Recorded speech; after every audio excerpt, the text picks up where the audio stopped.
Yeah, just in terms of the level of the carbon price. Now, the best model we have of the global economy, the set of abatement opportunities, if you put that together with the science and what we need to do in terms of cutting emissions, that analysis tells us that by 2030, the carbon price should be about £70 a tonne of CO2, so about €80.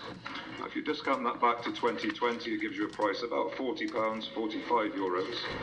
And I think you know then there's a real disconnect between £40 in 2020 and the current price, which is about £10 or €15. So the EU ETS is obviously not doing its job, signalling about the long-term future. I agree with Tim, it's going to be difficult tightening the ETS cap to a level where we see a price which is more like £30 or £35 or £40 a tonne. Ideally, that is what we would do. Ideally, as well, at the European level, we would have some kind of underpin, so a carbon tax at that level across all of Europe. I think if we don't get that, well, individual member states are either thinking about or have introduced carbon taxes. Ireland, for example, maybe not a good example given the current crisis in Ireland, but certainly France was thinking about a carbon tax. And I think you'll see here in the UK proposals for a carbon tax coming forward in several weeks' time. So that is an important part of the architecture. Also, just to talk about beyond 2020 for a minute, I think it's really important that we start to think not just about 2020 but 2030. And so John has suggested that if you want to decarbonise the power sector, maybe you need a 2030 target. And certainly for us, again, at the UK level, we will be recommending an emissions cap for the whole of the economy for 2030 in several weeks' time to go into legislation here next year.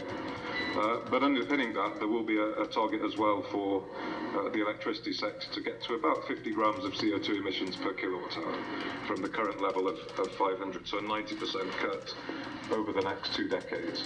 So it's very important for us in the UK to shift the debate to the 2020s and the path to 2030, to have targets there, to have policies that will drive that decarbonisation. But I think equally at the European level, I mean, for the same reasons we need to think about the 2020s, because project lead times are very long, because lead times for technology innovation are very long.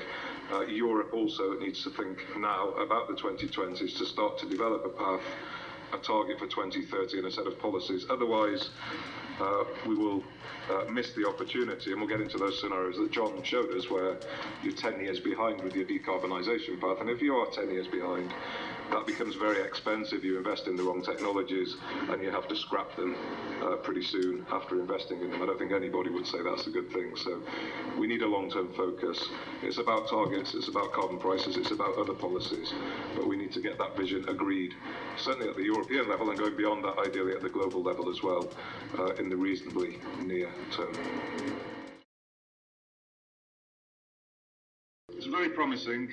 I think technically people are pretty confident that we will be able to do CCS based on what we know in terms of small-scale demonstration. I think the questions for us at least are on the economics. Will it be economic? Will CCS ever come down to the cost of nuclear?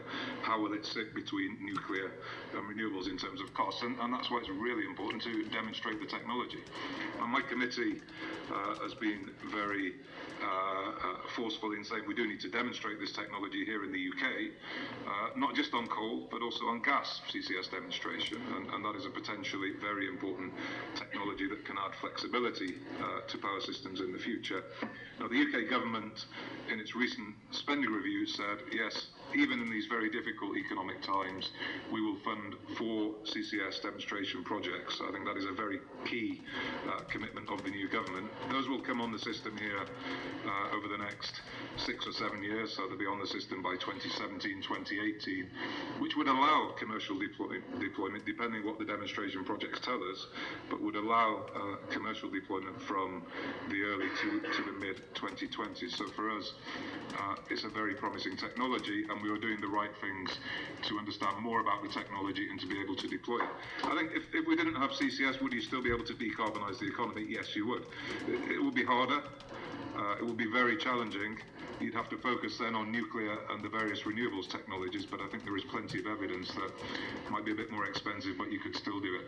I hope we're not in that situation. I hope we do demonstrate CCS and that we can use it early on here, and certainly in the UK, we're very focused on that.